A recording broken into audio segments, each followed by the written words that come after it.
Hi, welcome to Arkintel. Across Europe, the headlines are grim. Growth has stalled, inflation refuses to back down, and public debt is piling up fast. But there's one country rewriting the script entirely. It's not a powerhouse like Germany or a tech hub like the Netherlands. It's a quiet outlier with sky-high taxes, no minimum wage, and a population smaller than London's.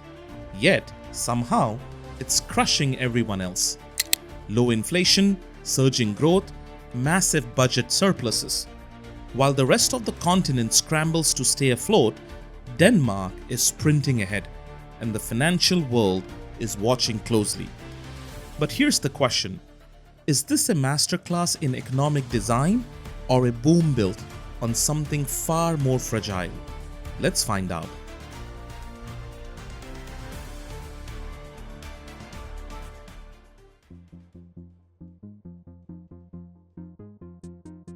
Denmark isn't huge. It's home to just around 6 million people.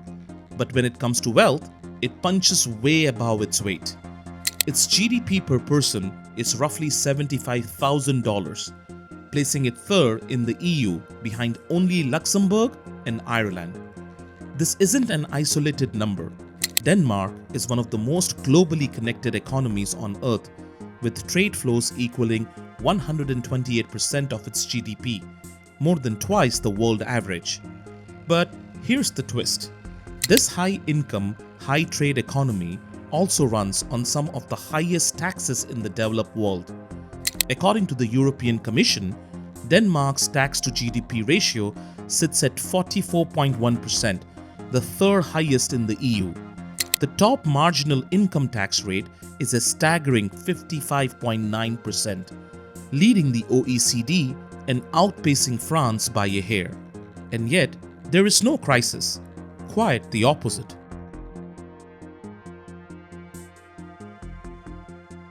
Those tax revenues fund a famously comprehensive welfare system. Healthcare, childcare, education, all publicly funded. If you lose your job, the government covers around 75% of your salary for up to 2 years.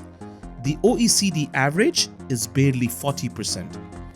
It's a textbook example of a Scandinavian model. But even models crack under pressure, and Denmark felt the heat in 2022 like everyone else. That year, inflation hit 10%, not ideal, but still lower than the broader EU. Surprisingly, it fell sharply just months later, dropping under 2% by September 2023. For context, the EU average at that time was still 3 times higher, hovering around 6%. Normally, such a dramatic drop in inflation signals a slowdown in economic activity, but not in Denmark.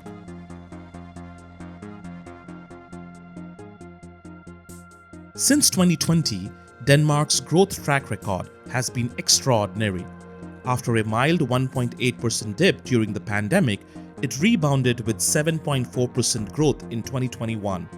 That momentum carried into 2022 with a 1.5% increase, 2.5% in 2023, and an estimated 3.7% jump in 2024, putting it behind only Costa Rica in the entire OECD.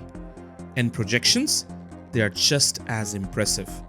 Growth expectations for 2025 are 3.6%. Followed by 2% in 2026, all while inflation expectations remain around 1.5%. Here's what makes that even more impressive.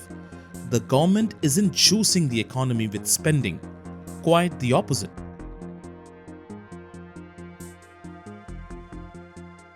Since 2015, Denmark has been consistently running budget surpluses. Even in 2020, the peak of the pandemic, Denmark managed to end the year with a surplus worth 0.4% of GDP.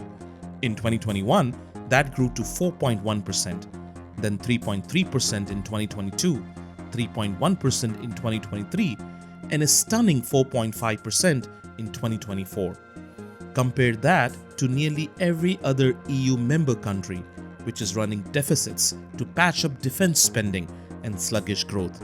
As a result, Denmark's national debt has plummeted from 46% of GDP in 2020 down to 31% today.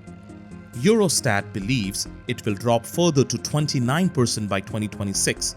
Meanwhile, the EU average is headed the opposite direction, currently at 80% and climbing.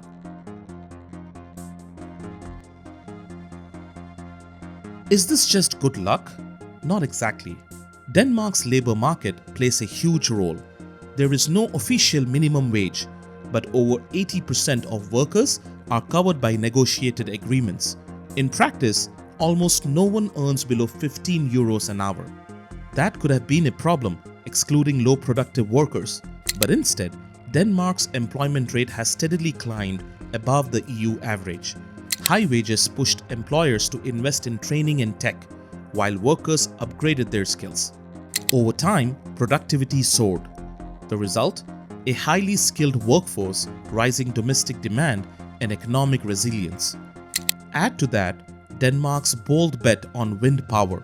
Today, wind produces the largest share of the nation's electricity. Despite high household bills, mostly due to taxes, Danish industry enjoys some of Europe's lowest energy costs, and manufacturing has grown as a slice of GDP.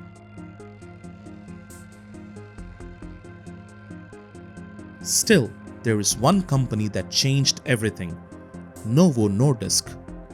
This pharmaceutical giant, known for blockbuster drugs like Wegovy and Ozempic, has exploded in value.